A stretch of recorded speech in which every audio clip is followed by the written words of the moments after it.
வலிமை படக்குழு again release பணிகளை துவக்கியிருக்காங்களாம். இதுக்காக 2 தேதிகளை முடிவு செஞ்சிருக்காங்களாம். நேர்கொண்ட பார்வை படத்தோட வெற்றியை தொடர்ந்து வினோத் இயக்கத்துல அஜித் நடிக்கிற 2வது படம் தான் வலிமை. இந்த படத்தை மறைந்த நடிகர் ஸ்ரீதேவியோட கணவர் போனி கபூர் தயாரிச்சிருக்காரு.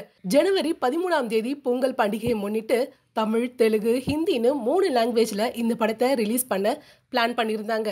ஆனா கொரோனா பாதிப்பு அதிகரிச்சதோட காரணமா தமிழகத்துல இரவு நேர ஊரடங்கு மற்றும் ஞாயிற்றுக்கிழமை முழு ஊரடங்கு அமுல்படுத்தப்பட்டிருந்தது.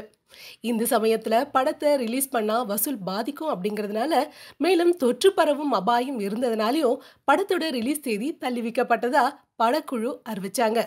நிலைமை சீரானதுமே தியேட்டர்ஸ்ல ரிலீஸ் பண்ணுவோம் அப்படின்னு உறுதி அளிச்சிருந்தாங்க. இந்த நிலையில அடுத்த மாதத்துக்குள்ள நிலைமை சீராகும்னு சொல்லப்படுறதுனால வலிமை படக்குழு ரிலீஸ் பணிகளை துவக்கியிருக்காங்க. இதுக்காக 2 தேதிகளையும் லாக் பண்ணியிருக்காங்க. அதுபடி பிப்ரவரி 25, அடுத்ததா மார்ச் 4ஆம் தேதின்னு 2 தேதியை சூஸ் பண்ணியிருக்காங்க. இந்த 2 தேதியில ரிலீஸ் ஆகிறதுக்கான வாய்ப்புகள் இருக்கு.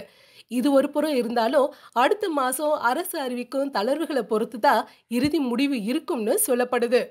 இந்த மாதிரி இன்னும் நிறைய அப்டேட்டை தெரிஞ்சுக்கணுமா? அதுக்கு நீங்க என்ன பண்ணுங்க, எங்களோட காமன் மேன் மீடியா சேனலை மறக்காம சப்ஸ்கிரைப் பண்ணுங்க, லைக் பண்ணுங்க, ஷேர் பண்ணுங்க.